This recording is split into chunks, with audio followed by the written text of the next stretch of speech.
Hey guys, so tonight's project will be a little transformation of our 2080 Ti with the following components here. We've got I guess I'll start here. This is the NZXT G12 Kraken GPU mounting kit. I actually got a black one with the box. They just always put a white one on there. I've had these in the past, so I was waiting to see if they were going to make them compatible with the 2080 Ti, and their site now claims that they do work together, so here we are. And then we have the Kraken x62, also from NZXT, 280mm all-in-one liquid cooling kit, which supposedly supports RGB lighting as well. I don't really care about that so much, but this is one of the models that they claimed was compatible with this, and I wanted to go with a bigger radiator this time because this card has been running a little bit on the warm side, and I really wanted to ensure we get the temps down. I probably won't be getting a second GPU, I'm not sure yet, but this will be pretty good cooling for one card for a while. And then I think this is pronounced gelid or gelid, I'm not sure how to pronounce it, but this will convert one of the fan connections on the card to run the little, you can see here there's a little fan and there's a reflection on that, but yeah, so there's a VRM fan on the mounting bracket that has a standard fan connection, and this will convert it so it will run directly from the GPU instead of having to connect that fan to a header on the motherboard. So it just kind of cleans things up a little bit and lets you have everything plug into your GPU instead of having to use motherboard headers. So this is what we're going to be doing tonight. I'm going to get these things opened up here and attempt to take this thing apart. From what I remember, this thing has a front and a back plate that covers the VRMs. This should hopefully be able to stay on, which means the VRMs should be covered and I shouldn't need any kind of heat sinks or anything like that. But even if you don't, I was watching some YouTube videos that said that even without anything like that, the video memory on these is usually okay. And the ones I've done in the past, like with GDDR5 and GDDR5X, never needed any heat sinks. They seem to be okay. But that said, again, this should remain covered, and thus I should hopefully not need any additional heat sinks supplied for the VRMs. But that said, I'll be back in a minute once I get ththese boxes opened up and we can kind of look at the what's supplied with each item. So I'll be back. Okay, so we've got our pair of 140mm fans here, the instruction manual, the different mounting hardware if you were going to use this for a CPU, since we're not going to be doing that and we probably won't use those too much. We've got our different cables. There's like a splitter that connects the two 140mm fans to it because they run off of this little bracket here. You can kind of see on the side. And then next to that, we've got a USB port that lets you connect it to one of the headers on your motherboard. And from there, I believe you can control it within Windows using NZXT's CAM software. Allows you to change the colors and possibly like patterns and so forth. I'm not sure what all lighting options this thing offers, but it is supposedly RGB compatible. So we'll have to see what we can do with that. And we've got the G12 mount over here. You got the little fan that mounts here. That's for the VRMs, as I was talking about before. You've got your mounting point where your water block connects to it. You've got a little mounting hardware that's used to basically, as you can see, like these 4 screws don't line up with this. It's like it sits out further. This acts as an expansion for the existing screw points, and it allows it to sit out a little bit further, and you can then mount it to the G12. Comes with some nice zip ties, things like that, and some different screws that will allow you to connect this to the video card once everything is all set up. So I'm going to start trying to take the video card apart and have a look at the instruction manual and try to remember how to do this, because I've done these before, but it's been probably a year or more, and I've only done them like once or twice, so my memory of it's a little hazy, but shouldn't be too much of a problem. That said, I will be right back. So surprisingly, removing the fans took me all of about 30 seconds, honestly. I think there's a total of 7 screws you have to remove, and I was right that the front plate covers the VRMs, so that's really cool. It'll take minimal effort if anybody was trying to do this, but there's 3 screws I took out there, and I'm not even sure you had to take out all of those, but I took out those 3, and then flipping this over. Sorry, the way I have to do this is with one hand and then hold my phone with the other hand, so sometimes the camera doesn't move with what I'm doing. Yeah, but you just take out these 4 here with the screws, the spring screws, basically, like every card has pretty much the same setup in that regard. This one has like a little sticker on it. Now, I don't believe that should void the warranty. Sorry about the focus there. But, I mean, and EVGA, to my understanding, does not void your warranty for removing fans to install things like this, because they sell those kits, and how else is that going to work unless, you know, they don't void the warranty for that. I've talked to them about it before, as I recall. They said that it's not a problem if you do your own installation of things like this. But here's the removed heat sink and fan assembly. Like I said, it only took like 30 seconds to get off there, so that's awesome. Very easily removed. Comes right off. And then, like I say, flip this back over here. We've got nice plating on both sides. I think this isn't really metal. It feels more like plastic, but that's okay. It's covering the VRMs, and then they've got, you know, your little material here, which appears to be maybe nickel or aluminum, or probably aluminum, to cover your VRMs. So everything should be kept reasonably cool. I will be getting to work here in a moment. These points here are where that mounting hardware goes, and then, like I said, the water block kind of sits into that, and then you kind of screw it into place and use these little edges here. You can see like it's kind of got like a gear shape almost to it, but those will fit into these notches here, and that's what holds it down into place. But I'll get started on figuring out the next step here and continue on in a moment. Be right back. So something I just took note of, this Gillette adapter that I bought isn't going to do me any good apparently with this card. Every other card I've ever had has used this kind of a fan adapter, but I guess this must be something new, fairly recent anyway. But this is the fan connector for this card. I don't know if I can bring this over here and show you this, but this is where it hooks up at. Over here is right there. So unfortunately, I will not be able to adapt that to run on the motherboard. I can see maybe I can find something later. I don't know what kind of connector that's even referred to as, or what pinout it has, but there may be an adaptation cable like this that would work with this to convert it and then let the you know, this kind of a fan run on that. But for right now, I don't have anything, so it'll have to be plugged into the motherboard, which is sort of a bummer, but that's all right. It'll just look a little ghetto. I was kind of hoping to make it look a little bit more streamlined, but that's okay. Anyways, just thought people should notice that, so you don't buy that Gillette adapter, it'd be no good to you on this particular card. But, you know, if you wanted to check your version of the 2080 Ti, because this is the EVGA XC edition card, I'm sure that other varieties of cards may have different coolers. Like, for example, if you had a blower fan, it may use that standard pinout type, that 4-pin. So check what you have first and decide, I guess, if you're going to screw with it or not.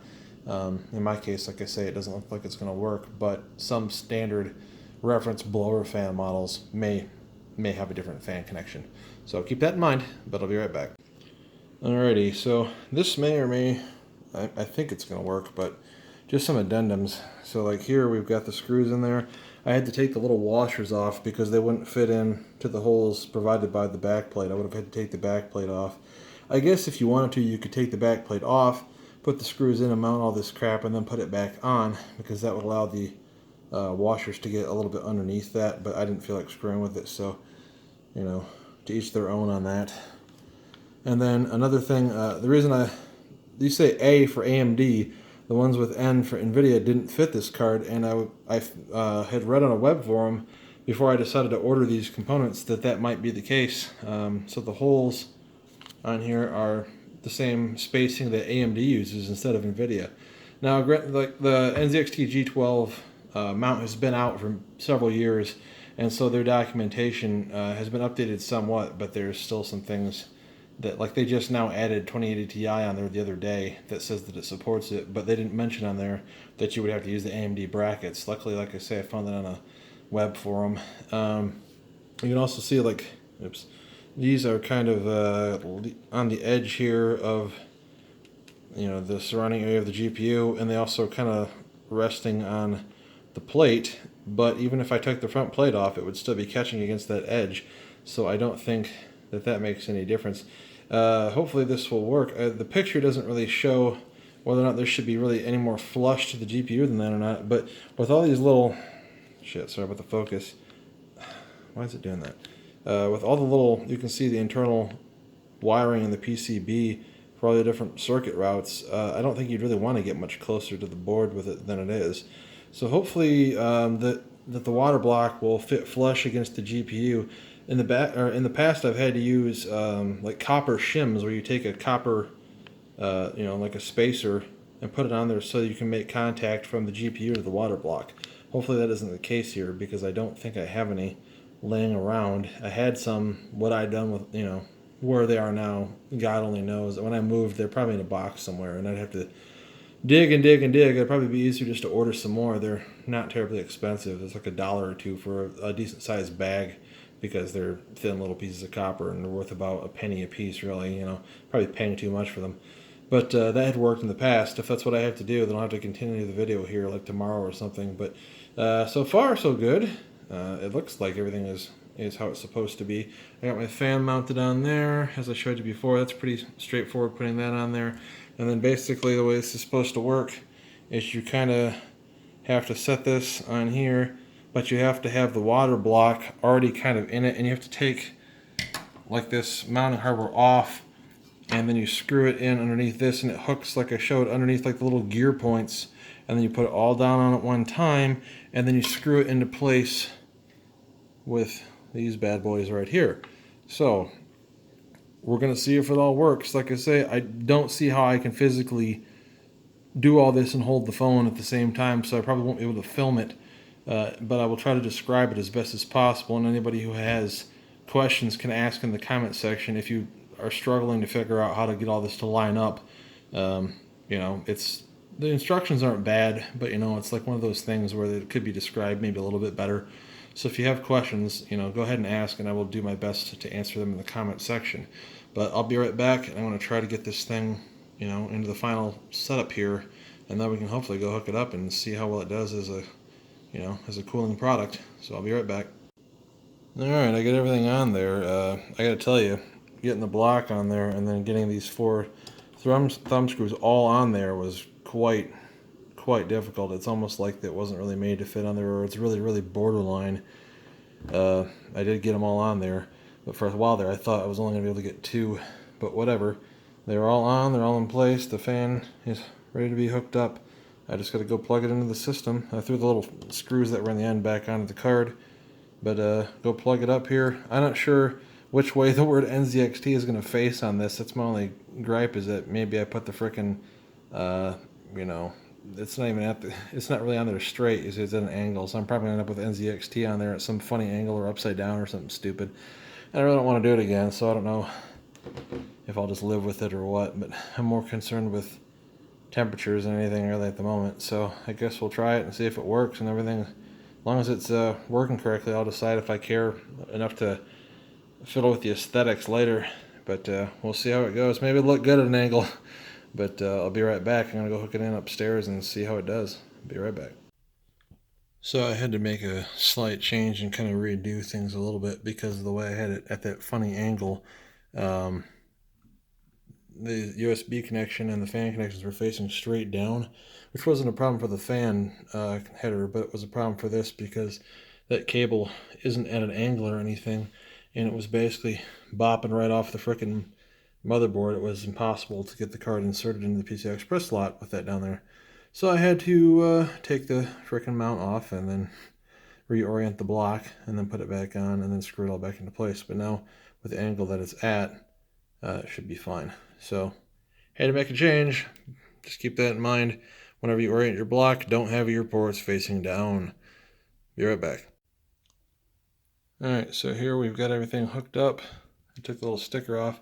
You can see NZXT is actually kind of written sideways, so whether or not we can say that that really looks that good or not once it's all lit up, we'll have to find out. But everything's hooked up as far as I can tell. Actually, the power line on this thing, or the fan connector gives you 4 connections, so that's cool. So I was able to run this fan to it, plus one of my case fans, and then the 2 fans that go on the radiator, so that's great. So all those are connected nicely. Then it needs one 3-pin header itself to the motherboard, which I've got going on here, and then it needs a SATA power connection, which I've run down there. I know my wiring is pretty ghetto right now, but it is what it is. This case is huge, and it's kind of hard to just like neatly put anything anywhere specific and then keep it out of sight exactly. So whatever. And then the USB connection went back in here. There's a header that I've got that one running too. So everything should work. We'll find out here in a minute. I'm going to fire the machine up, and we'll find out how our temps are doing. Hopefully it doesn't blow up. That'd be a good start, wouldn't it? All right, be right back. All right, we got it all up and running. I downloaded their cam software, so I set the color profile to do like the little spinning pattern that we have here, and then NZXT glowing in the center. Of course, it is sideways. I kind of wish I don't know. I don't think there's any way you could really do that too well with the way that the tubes are on there. Like, then they'd be bumping into the fan and be really difficult to get it in there. The temp's idling at between 28 and 29 degrees. That isn't really like super impressive, but it's not bad. I should make sure these fans are working, I guess. They appear to be, so that's good. I was going to say, it might just be idling really well because I haven't done anything yet. That's just my computer, somebody messaging me on Steam. But I guess what I need to do is fire up a game or a benchmark and see what the temps are actually like under load, because that's obviously more important than what it does when it's sitting and doing nothing. We'll see what she does here in just a second. It's pretty quiet though. I mean, you can kind of hear it from here, but it's a lot quieter than the air cooler was that was on it.